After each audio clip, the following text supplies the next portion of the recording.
Welcome to the Sports Passion Podcast.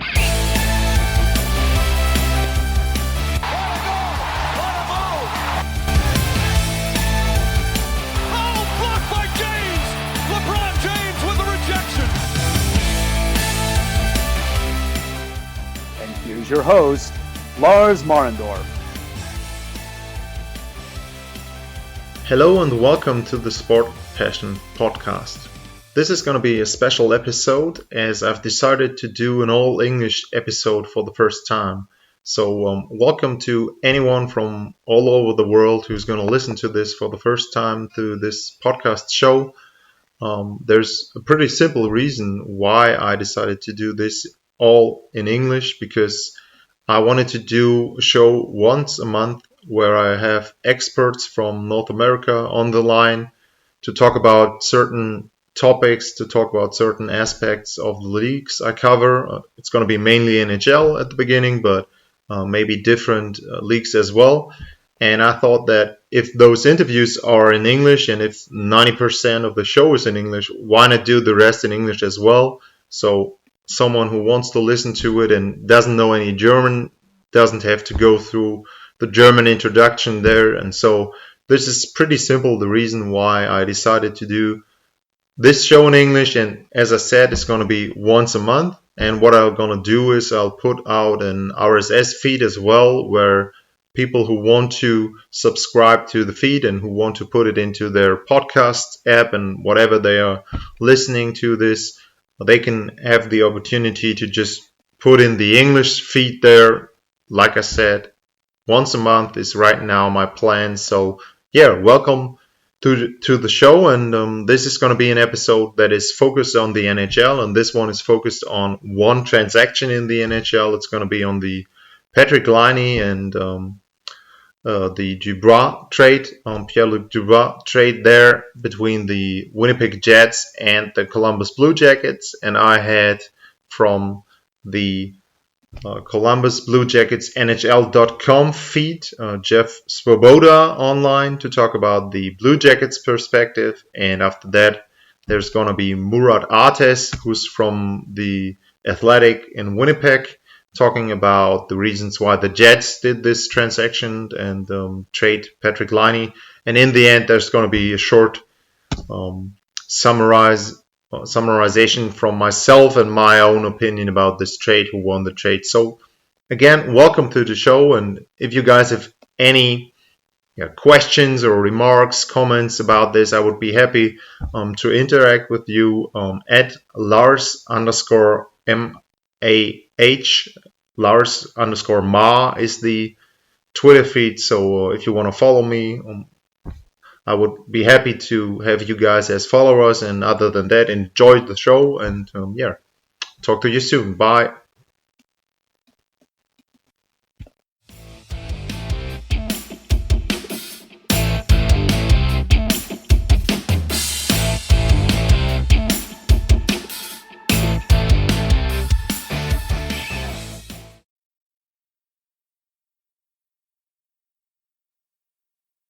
The biggest thing that happened in the NHL during the last couple of days was the big trade between the Winnipeg Jets and the Columbus Blue Jackets. And I'm very pleased to have on the line now Jeff Svoboda from Columbus, Ohio. Jeff, thanks for coming onto the show.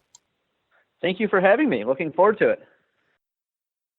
Jeff, I mentioned that you were on the show before, and last time you talked about how you are working daily with the team, and that's something that I always admired for media people in the United States, in the North American leagues, that you guys have those direct access to players. You can go into locker rooms, you can talk to the members, to the players, obviously if they want to, but still you get the access. Whereas in Europe, especially with media members there, you got to ask for the media personality from the team to give you access there. So due to COVID, a lot has changed in the media. So how has your daily work changed regarding interacting with players? How is the access right now? How is the access to the team and to the players that you have right now? How are you able to cover the Columbus Blue Jackets?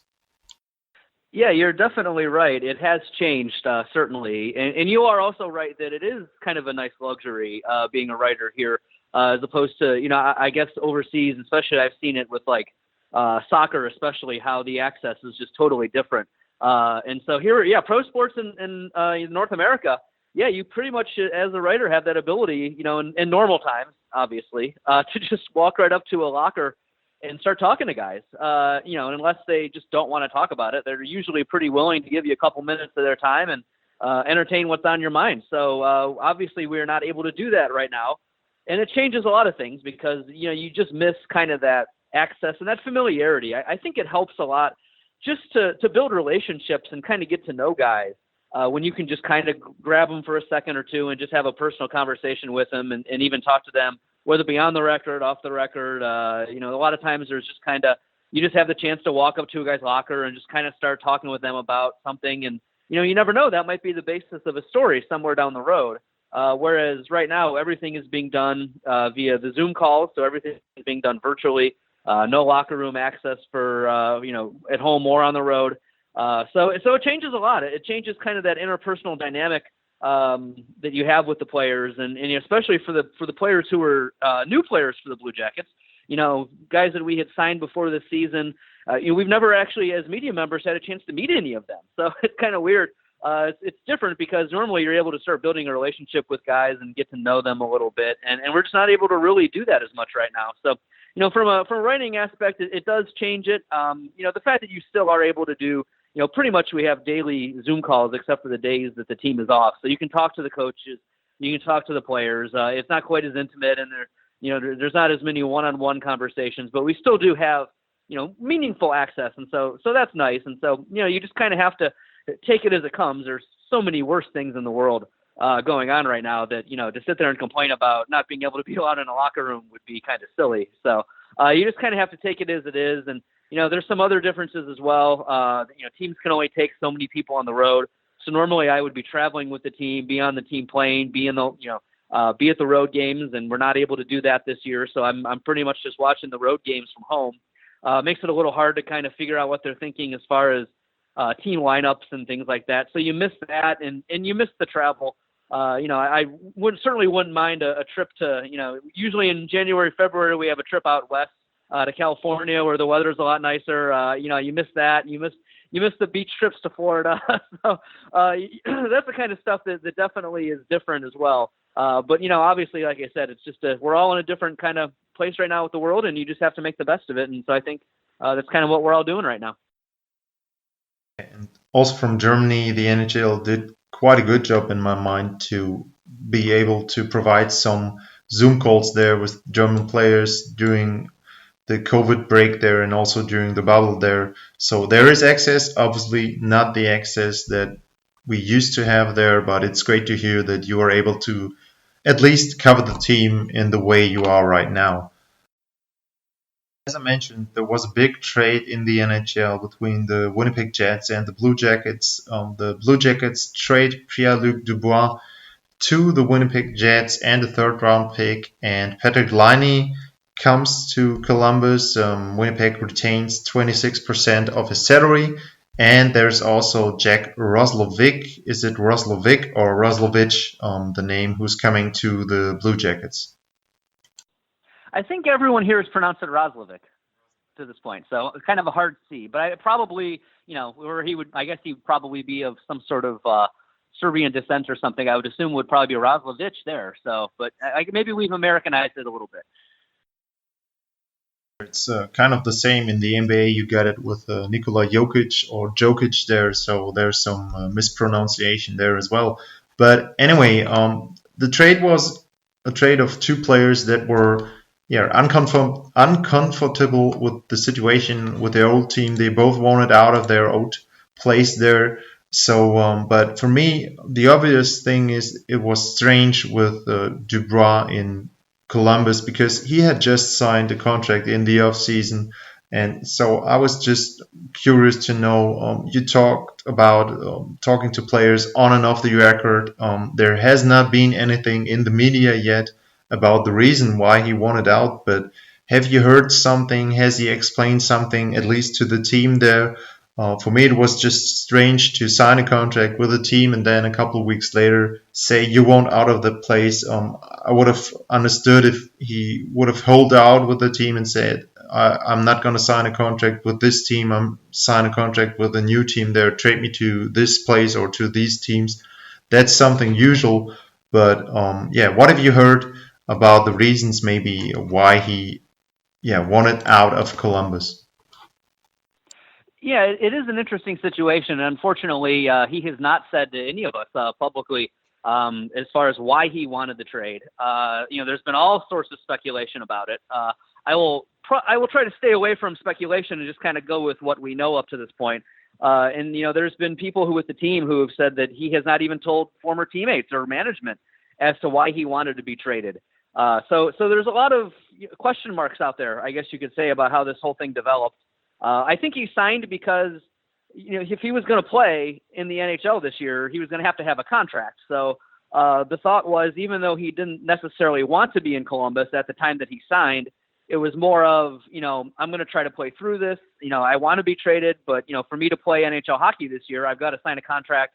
And he was a restricted free agent, so he wasn't on the market necessarily. So it was more of a situation of he was just going to try to play through this. And it kind of deteriorated, and it just didn't work out. I don't think his heart was in it. And Pierre-Luc Dubois is a pretty emotional guy, and that's something that we've all kind of learned over the last couple of years of being around him. He plays with his heart on his sleeve, and he's the kind of guy that if he wasn't totally emotionally invested in a situation, it was going to be hard for him to play his best. And I think that's kind of where he ended up. Even though he tried to make the best of it at the start of this season, it just didn't work out that way. And it ended up, as unfortunate as it is, it ended up forcing the Blue Jackets' hand as far as having to make this trade a little bit probably earlier than they would have expected. I think both sides were going to try to play through it for at least a certain amount of time and kind of see where it went. But, 5 games into the season, you could tell it just wasn't working. It was hanging over the team. The team was not playing well. It was best to go ahead and kind of, I guess you could say, rip the Band-Aid off and go ahead and make the move, which is what, Columbus was able to do. And they were able to get a pretty good return out of it with the 2 players they brought in from Winnipeg and Laine and Roslivic. So, it'll be interesting to see where both teams go from here. Certainly, this trade will be talked about for a long time because trades like this do not happen very often in the National Hockey League. So, these are 2 very, very big names among the top players in the league, and Roslivic and Laine and Dubois that get traded. So, it is a fascinating scenario, and I don't know if anyone's ever going to know exactly what was going through PL's mind when he made this decision. My sense is that there was not necessarily a smoking gun. As much as it just was, the longer he thought about it and the more that kind of the offseason dragged on and the contract negotiations dragged on. And I just think the more he thought about it, the more he just kind of thought that this was not where he wanted to be long term. And I have a certain amount of respect for coming to that realization and putting it out there. It put Columbus in a very difficult spot. But at the same time, he was honest about it. He didn't beat around the bush. He didn't kind of sulk through a year or 2 of being unhappy. And at the end of the day, Columbus was able to make a move. Winnipeg kind of dealt a player in a similar situation on their team, and we'll see which team gets the better of this down the road. So a couple of follow-up questions there for me, so we can skip some of them, but because the one thing that was clearly visible was that he was not focused on the last game. John Tortorella benched him there. He played just under 4 minutes there. And there was, you saw the distraction there for him, but also for the team, because in the next game against Tampa, again, you saw that the team was much more relaxed and focused. And you can see that even on TV from over the ocean there. So it's something that was clearly visible that the team got distracted there. They don't have to answer those questions probably now from the media there.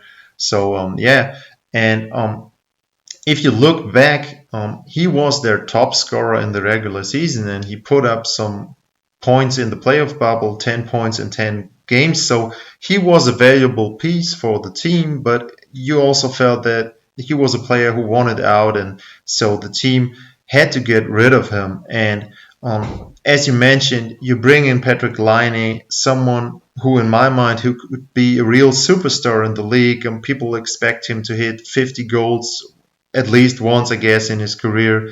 Maybe he can hit even more there, but there are also questions about him.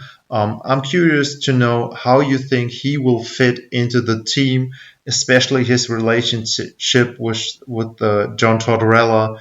I don't have any problems with the management there. Jarmo Kekalainen, he's Finnish, he knows Laine, so there's a connection there that could lead maybe to a contract extension. But how could Laine fit into the team? One player that was mentioned in the summer that was someone who could fit from the goal scoring standpoint into the Blue Jackets team was Mike Hoffman, but people said he doesn't fit into a team that plays for John Tortorella because he's one-dimensional. He doesn't play a lot of defense. So Laine was seen as one-dimensional as well. He has improved, especially the last year. But how do you see Laine and the chemistry with John Tortorella there? How do you see Laine helping the team with a couple of things he might do for the Blue Jackets there? Yeah, it'll definitely be fascinating to watch. And I think, NHL media people around the league, that's the first question they had about this trade is, how will Patrik Laine and John Tortorella get along? And I think that at times, Torts gets a little bit of a bad rap, I guess you could say, or I think it gets overstated how Torts is. I think there's this sort of picture because everyone has seen the videos of Torts when he loses his temper, when he gets fired up, and whether it was some of the on the bench discussions at a very high volume that he'd had with Pierre-Luc Dubois over the previous seasons, or whether it was the situations Torts gets into with the media every once in a while. There is this sort of thought that on a daily basis Torts is just walking around screaming at everybody. And that's not the case. So, I mean, just having been around him, on a daily basis for the last couple of years, I think he's actually a very fascinating person. He's a much more layered person than I think people give him credit for. He's not necessarily a tyrant. And he does, he's very passionate. And sometimes that passion comes out at a very high volume. And sometimes it's directed at people. And I'm sure it's not fun to be on the end of that when it does come out that way. But I also think that that's not how he is all the time. He's a guy who really enjoys teaching. He enjoys pushing players to become better players than I think that they even ever thought they could be. It's not always pretty. And I think, even at the time that the players are going through it, they may not always enjoy it. But I think, the majority of the players who play for Torts, really, they understand at the end of the day that he's trying to make them a better player.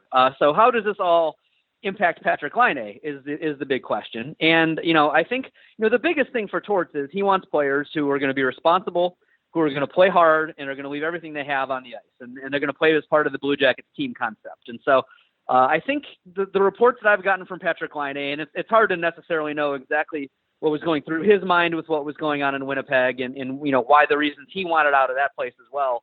But, for most of the people that I've talked to who have played with him or been around him, they say he's a good teammate. They say he plays hard. They say he wants to win. So, those are some of the biggest things right there that John Tortorella will like about him. The question about defense is a legitimate one. I think both scouts and kind of the analytics would say that Patrik Laine is not one of the best defensive forwards in the NHL. I think they can put up with as long as they're, I think the Blue Jackets and Torts will put up with mistakes as long as they're effort mistakes.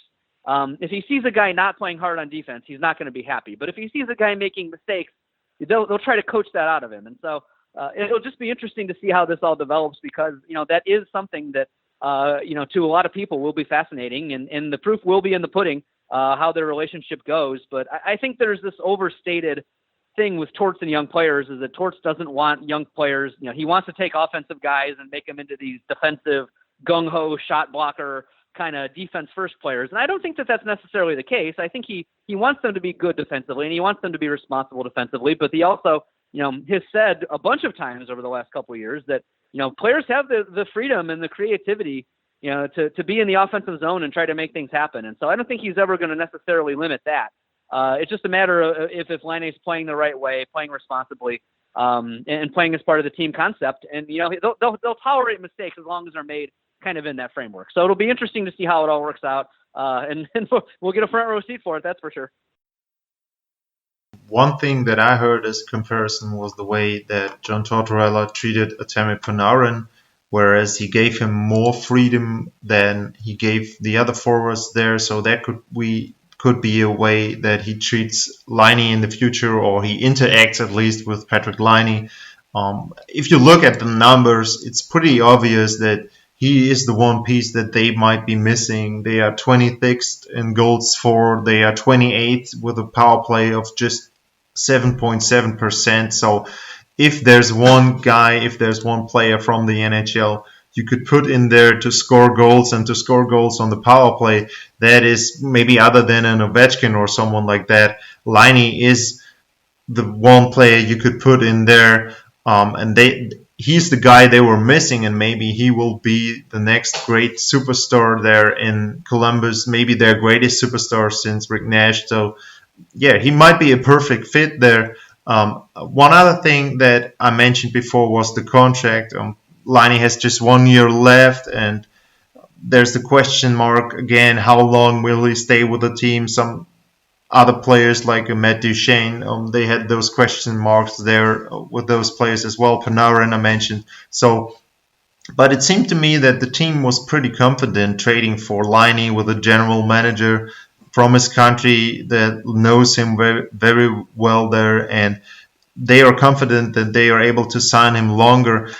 Has there been any news on the way they want to do it? Have they set a date maybe until they want to have him signed? Do they even want to start the process? No. So has there been anything said from the team, from the Blue Jackets, about the contract of Patrik Laine right now, and about the new contract he might sign? Yeah, that is a good question, and that's one of the kind of determining factors as to how this trade works out. Is if the Blue Jackets are able to sign him long term, obviously that would make it a much better trade for Columbus. You know, he just has 1 year on this current contract. He also has 2 more restricted free agency years. So, you know, he is still sort of under team control for 3, but, you know, but obviously he doesn't have a contract into that time. So having said all that, yes, obviously the biggest priority right now, or among the biggest priorities right now, because Columbus they have a lot of contracts expiring over the next 2 years. And so they've got a lot of guys, you know, from Captain Nick Foligno to Seth Jones, Zach Werenski, you know, Max Domi, and now Patrik Laine. Over the next year or two, all of those deals are going to be expiring. So Jarmo's got a busy couple summers here coming up for him to kind of get through from a contract situation. So, but Laine will certainly be one of the people at the front of the list that they have to get figured out. I suspect that, you know, there has not been any official word from the team or anything, but, you know, the reports are kind of and the chatter is that, you know, Columbus probably doesn't make this trade unless, you know, they were able to kind of at least get a sense from Laine's camp that he'd be open to a long-term extension.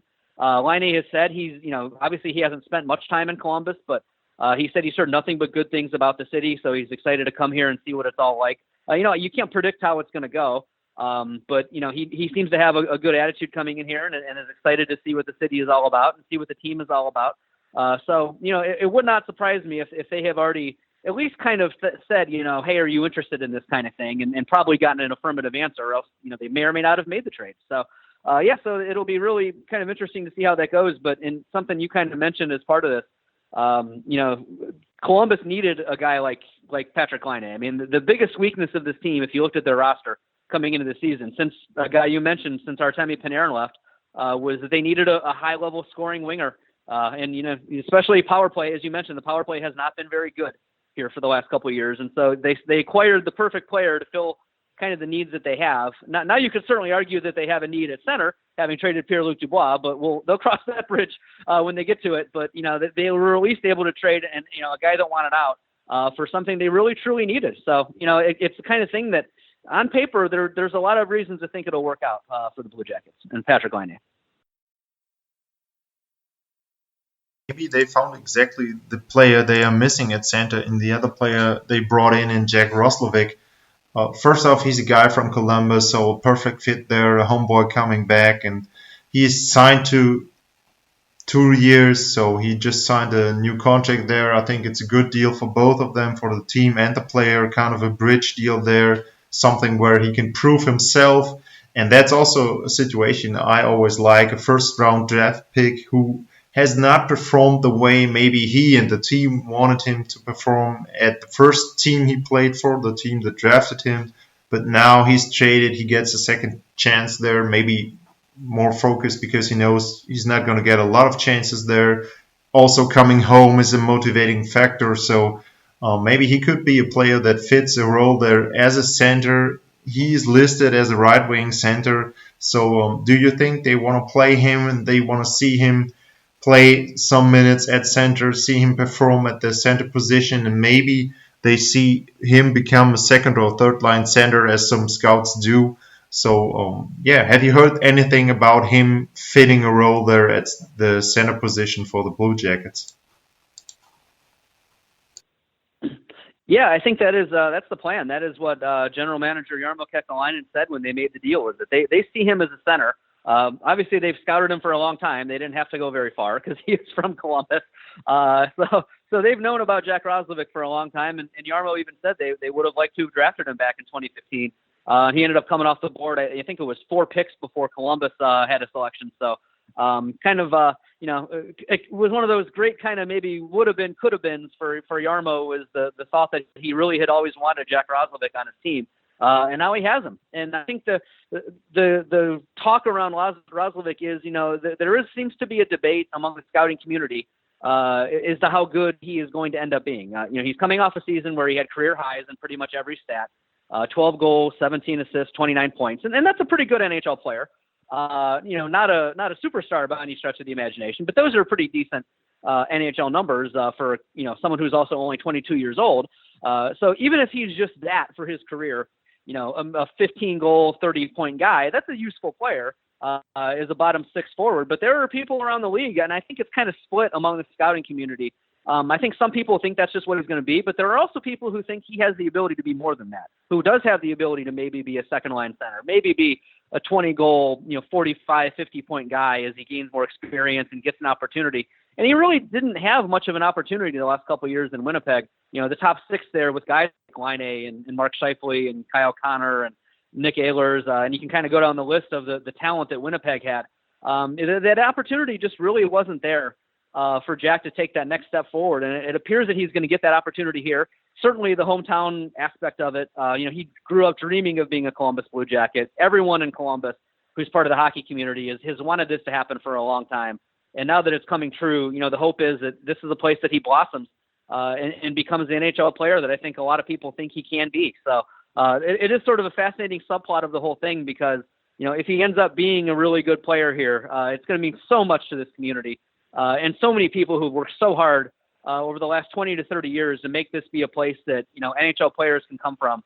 And now for the kids these days that can look up and watch every Blue Jackets game and see a guy who grew up in this city doing it. It's a great thing for the community. And you just hope that Jack kind of takes the opportunity and runs with it and becomes that kind of guy. But I guess time will tell. He's going to get the chance here.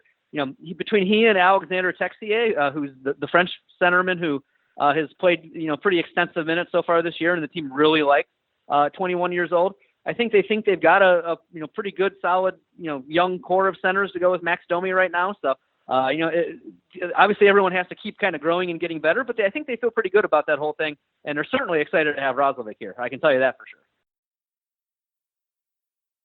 Idea when one of them will be able to play for the team for the first time? Because I know that Roslivic has been in the US, so maybe his quarantine there is shorter than the one Laine has. Also, Laine is injured right now, so do you have a date or a game that maybe they will suit up for the first time for the Blue Jackets? Yeah, that's the big question that's still out there. Roslivic has practiced with the Blue Jackets already, not playing Tuesday night against Florida in the game that they had scheduled there. I think that's more just because of the fact that he hasn't, he's been training with the local youth team here, the AAA Blue Jackets, but that's not quite NHL speed. So the thought is they want to get him some practices before he gets out there. And plus they like the way they're playing right now too, so they don't really want to upset the lineup necessarily, too quickly.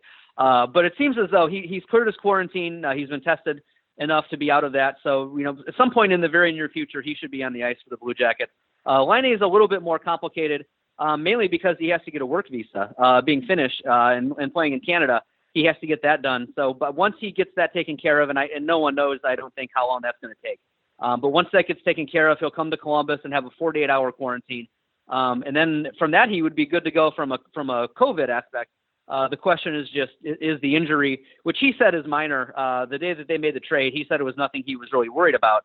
But that, still is something that needs to get figured out. So between the work visa, the 48-hour quarantine, and then his upper body injury, it's looking like either late this week, early next week would probably be before we would see Patrik Laine in a Blue Jacket sweater.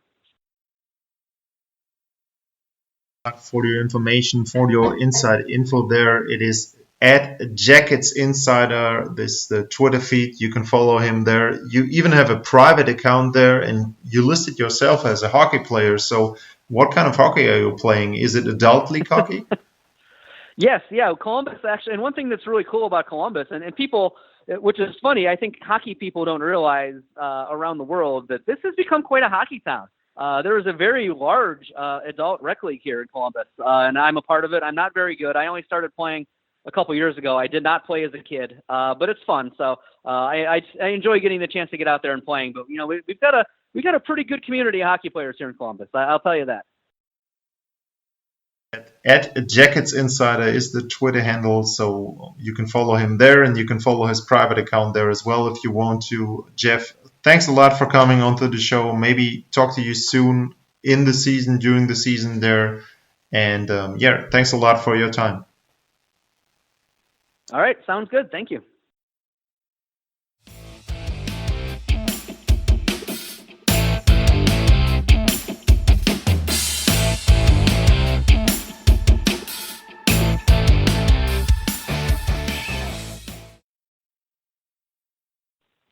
Okay, so after having the perspective from the Columbus Blue Jackets just a couple minutes ago, I'm happy to have online from the Athletic Winnipeg, Murat Ates. Murat, you've joined us before. Thanks for coming back onto the show. How are you?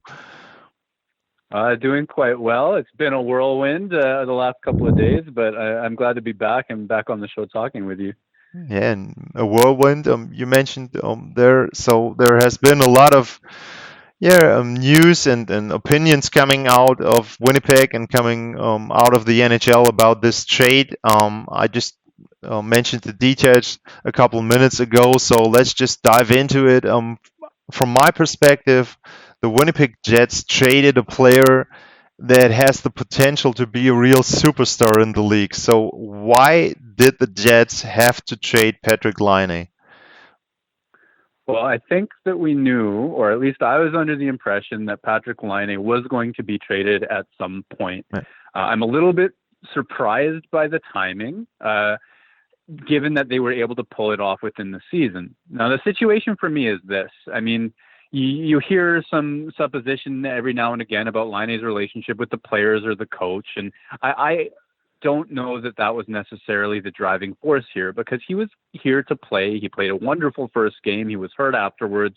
But Patrik Laine showed up in great shape, ready to take that kind of superstar step forward at 22 years old this year. But contractually, he's 22 years old. This summer, he was going to have arbitration rights and summer arbitration rights in 2021 with unrestricted free agency eligibility in 2023.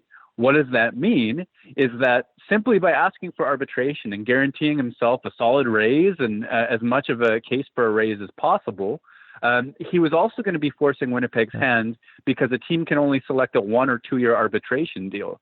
So if you're the Winnipeg Jets wanting to have long-term value for this player, you're not going to choose 2 years to walk him right to unrestricted free agency in the summer of 2023.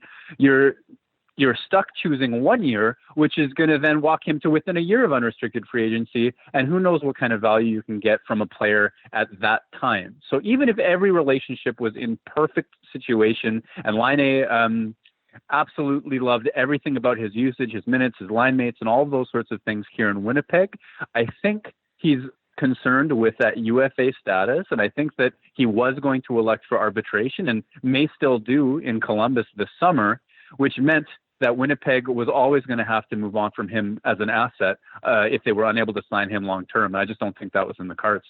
Yeah, and they also shipped out Jack Roslivic.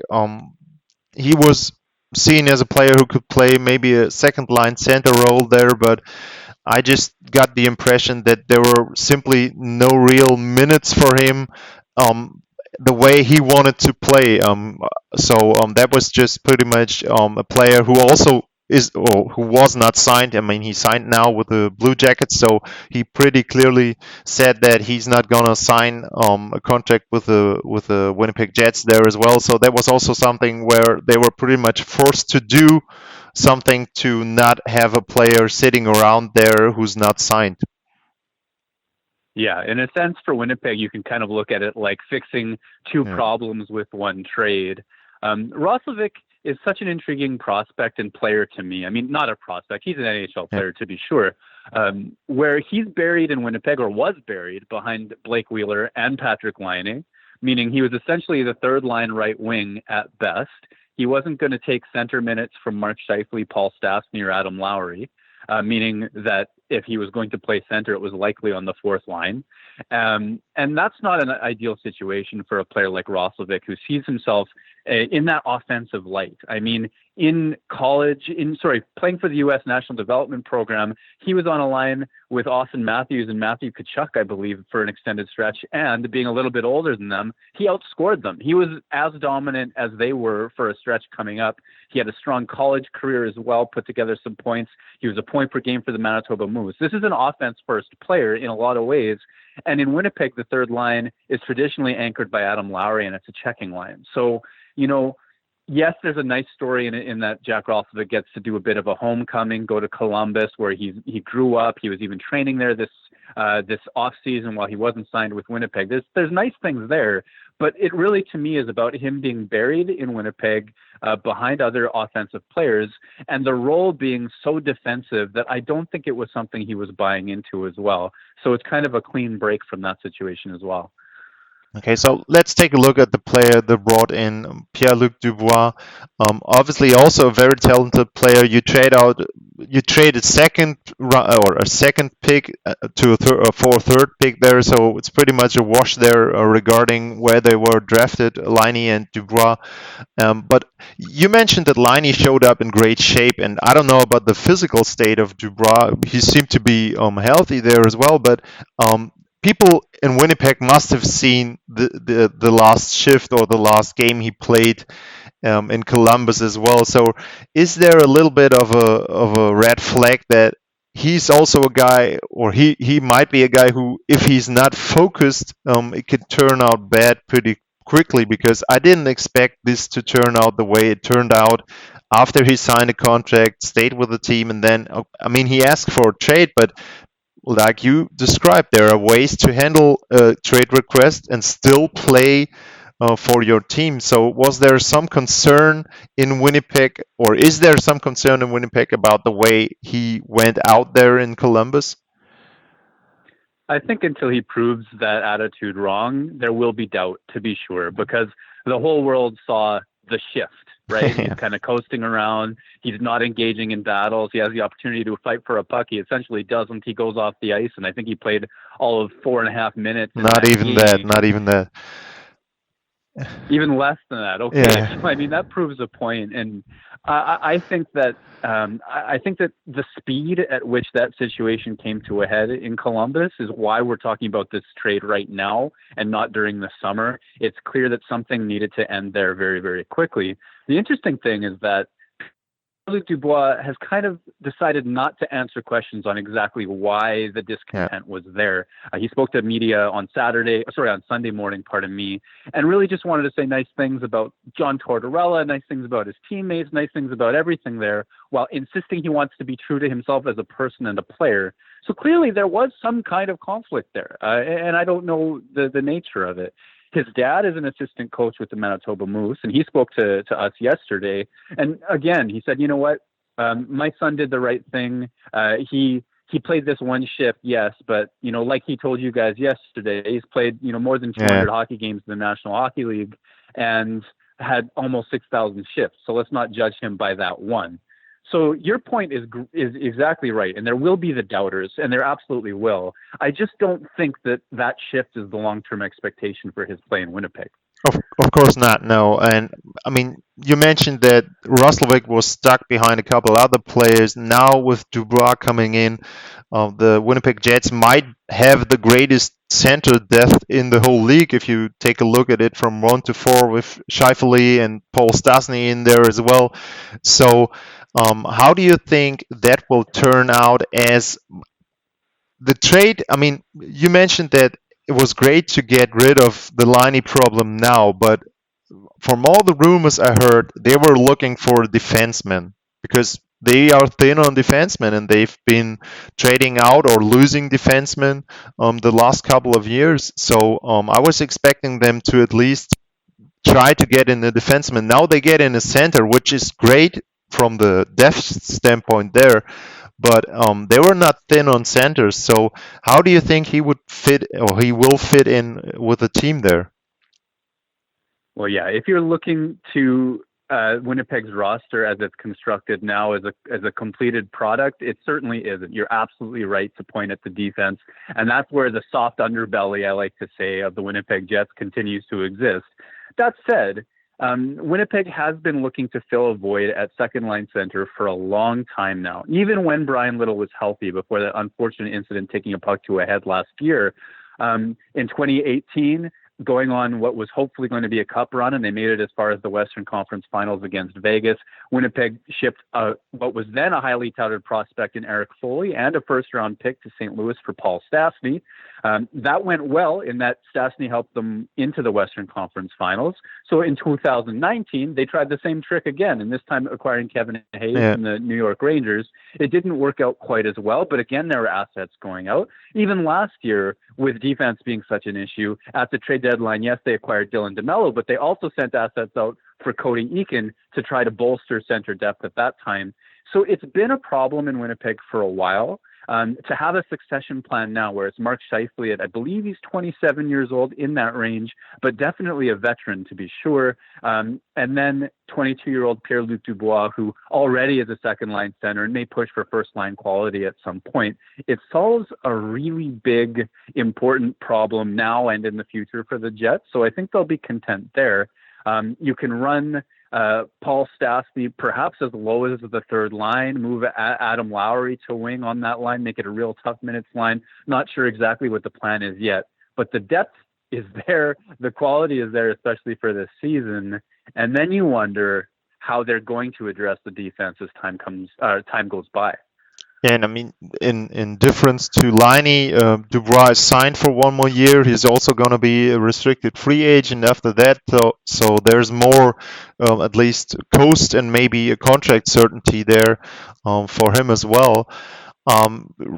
As you mentioned, Paul Stastny came back this time, or he was with the Winnipeg Jets 2 years ago, and he's now back with the team there. So how do you think he will react to another center coming in there, as he's also going to be an unrestricted free agent again after the season? So, I mean, he left as one to Vegas, and now he's got 1 year left on his contract once again, and maybe now he gets another center in there as well. Do you think that that might cause him to leave, or is that something the team didn't really care about when making this trade? Well, that's a great question, because before this trade was made, I thought that Paul Stastny was actually in a really good position here in Winnipeg. He was going to be playing with Kyle Connor and Patrik Laine on that second line. That's how things started off, which was a great situation to pile up the assists, get those offensive numbers back up. And at his age, I think he's 35 years old now, just turned, it would be the last opportunity that I saw for him to put up incredible numbers to the point where he would get a really nice unrestricted free agent contract. Now he might be bumped away from Winnipeg's prime offensive players. He's been playing with Andrew Kopp and Nick Ehlers, and they've been productive. He's up to three points. They all came in one game, but he's also created a lot of scoring chances. So he's played well. And I thought that coming out of that situation, if Winnipeg didn't have any other options, that perhaps a 1 or 2 year deal for Stastny would be a really nice way to sort of bridge the gap between today and when Cole Perfetti, their top prospect at center, is ready. Now, with this depth, you raise a really good question. You know, what's going to happen next? not only is he an unrestricted free agent, but so is Adam Lowry this summer. If Winnipeg would be so lucky as to bring 3 of its 4 current centers back, you could look at them to continue to have excellent depth moving forward as their defensive prospects like Ville Heinola, Dylan Samberg fill in the gap of the weak defense that exists now. If not, then there continue to be holes on the team that need to be addressed in other ways. So, you know what? I still think he's in a good position to put together a good resume and get a good contract. And the question is just whether Winnipeg can fit him in anymore. Yeah, and maybe they don't want to, and maybe, like you just said, they're gonna use the money for looking for a defenseman there and trying to fill that hole there on defense.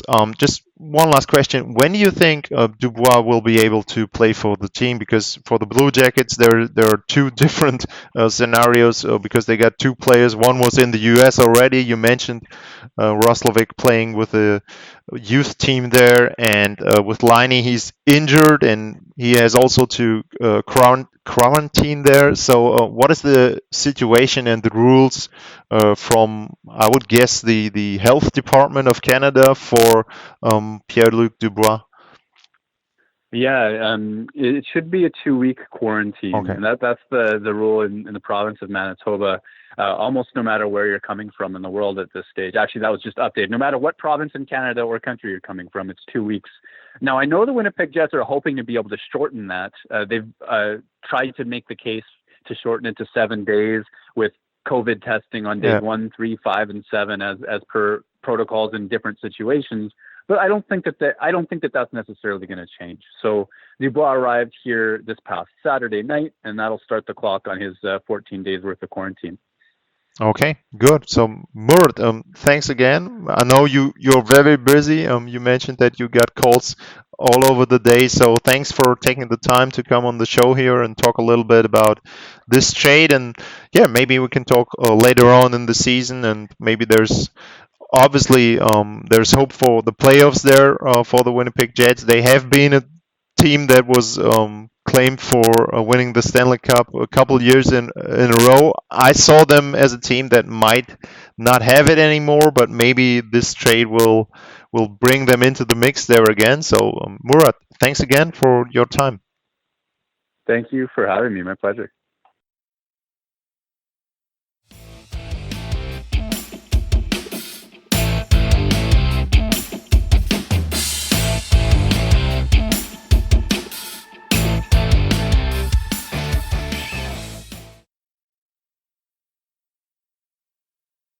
So welcome back, and after both experts weighed in on the trade, I'll just put in my 2 cents here regarding the Laine Dubois trade.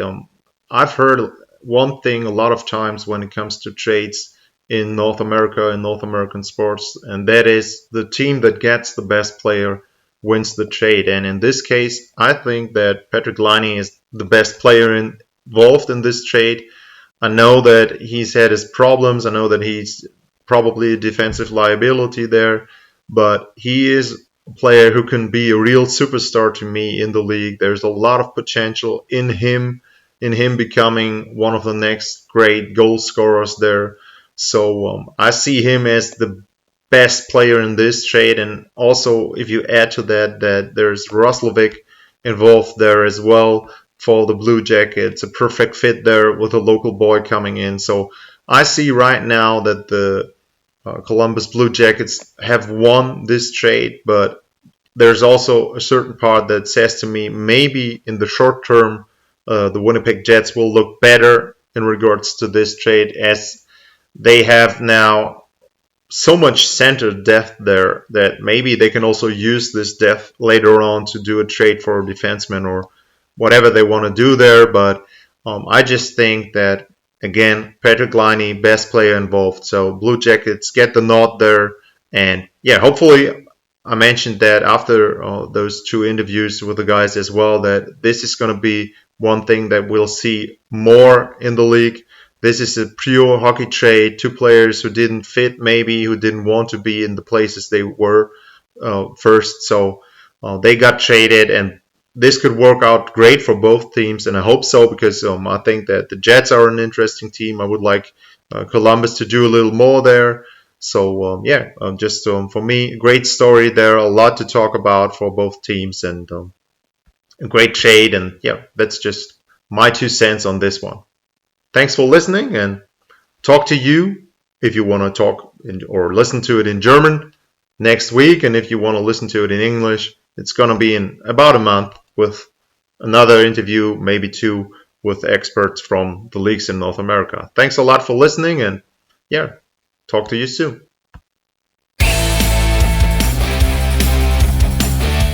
Talk to you soon.